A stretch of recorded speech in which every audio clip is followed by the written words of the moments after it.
প্রকৃতির লীলা খেলা বোঝা বড় দায়। আমরা অনেকেই বুঝতে চাই না প্রকৃতির লীলা খেলা। প্রকৃতি যেমন ছাড় দেয় ছেড়ে দেয় না, ইতিহাস তেমনই ছাড় দেয় ছেড়ে দেয় না। ইতিহাস সাক্ষী হয়ে থাকে। আমি বারবার এই গণমাধ্যমে সহ যেখানে যাকেই বলছি না কেন, দেখেন একজন অপরাধী, যদি আমি মনে করি তিনি অপরাধী, তাহলে তাকে আইনের আওতায় আনতে পারি, আইনের মাধ্যমে বিচার করাতে পারি।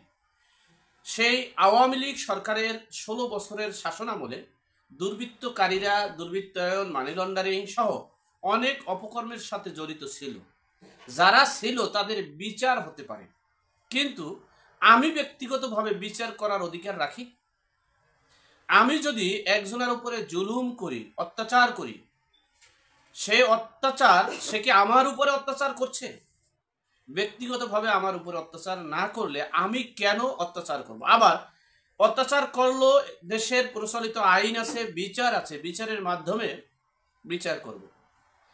তো সেটা না করে আপনি যখন অপরাধ করবেন, আপনি যখন মব সৃষ্টি করে মানুষের বাড়িঘর ভেঙে চুরমার করবেন, আপনি যখন মানুষের উপরে নির্যাতন করবেন, সময়ের ব্যবধানে, কালের পরিবর্তনে আপনাকেও সেই মবের শিকার হতে হবে।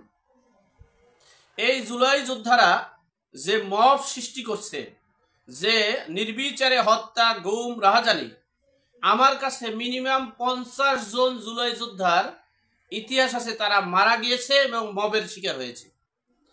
কি আপনারা দেখেছেন এক মবকারী অ্যাডভোকেট, তিনি পদ্মার পারে মারা গিয়েছেন ব্রিজের উপরে।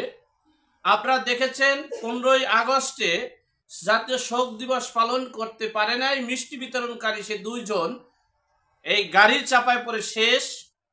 এরপরে অহরর বহুত মিনিমাম 50 জনার ইতিহাস আছে। আপনারা দেখেছেন যেই ধানমন্ডির 32 5ই ফেব্রুয়ারি যেখানে গিয়ে স্লোগান দিছে যে আমার জন্য এই ধানমন্ডির 32-এর ইট খোলা ফরজ, সুন্নাত, কত কিছু বানাইছে সেই সিদ্দিকুর রহমান। সেই সময়ের ব্যবধানে 15ই আগস্ট সেখানে দাঁড়াতেও পারে নাই, মবের মাধ্যমে নির্যাতিত হয়েছে, পুলিশ শেষ পর্যন্ত রক্ষা করেছে।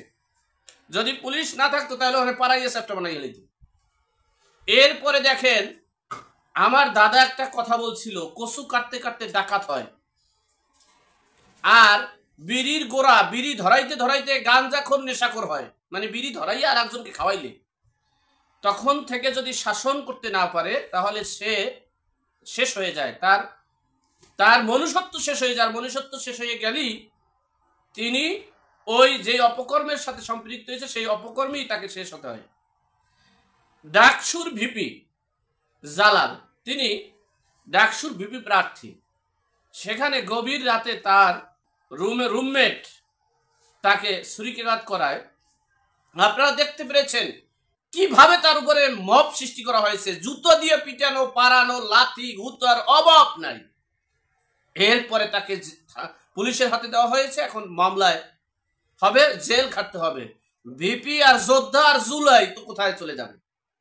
আমার কথা হয়েছে, আমরা গত 15 বছরও বলেছি, এখনো বলছি, সামনেও বলবো যে যত অপরাধী আছে এই শেখ মুজিবুর রহমানের ছবি ব্যবহার করে, আওয়ামী লীগের পদ ব্যবহার করে, যারা লুটপাট, নৈরাজ্য, দখলবাজি, চাঁদাবাজি, এমন কোনো অপকর্ম নাই যা করে নাই, তাদেরকে প্রত্যক্ষভাবে শনাক্ত করে বিচারের আওতায় আনতে হবে।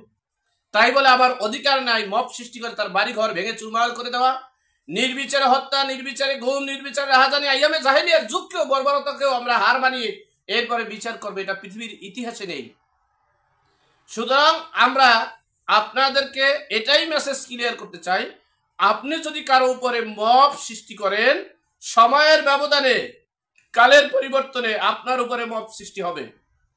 আমাকে একটা লাইভে প্রশ্ন করেছিল যে আওয়ামী লীগেরা আসলে, যদি কোনোদিন 100 বছর পরও যদি আসে, তাহলে তাদের অবস্থা কেমন হবে? আমি বলেছিলাম, দেখেন গতকালকেও আমি একটা ভিডিও দেখেছি যে ছেলে যুবলীগ করে, সেই যুবলীগকে এলাকায় বাসায় না পেয়ে তার মাকে বাসার ভিতরে বেঁধে আগুন দিয়ে পুড়িয়ে দেওয়া হয়েছে। তার উত্তরসূরিরা যদি বেঁচে থাকে, এই উত্তরসূরিরা সময় যদি হয়, তারা কি করবে একটাবার ভাবছেন? সুতরাং আমরা বলবো, আমরা মানুষ, প্রত্যেকের বিবেক আছে, বিবেকের কাছে প্রশ্ন করে আমরা কখনোই আমরা জুলুম অত্যাচার করব না। মনে রাখবেন, যে ব্যক্তিকে আমরা জুলুম অত্যাচার করে মেরে ফেলছি তিনি কিন্তু মরে গেছেন, আর আমরা যারা মারছি তারা কিন্তু ওই সমাজে, ওই দেশে, ওই রাষ্ট্রে আমাদের পরিবারের সকলের অভিশপ্ত জীবন নিয়ে বাঁচতে হবে। সুতরাং এটা ভেবে চিন্তেই আমাদের সামনে কাজ করতে হবে। এখন এ পর্যন্ত। ভালো থাকবেন, সুস্থ থাকবেন, নিরাপদে থাকবেন। দেখা হবে আগামী পর্বে।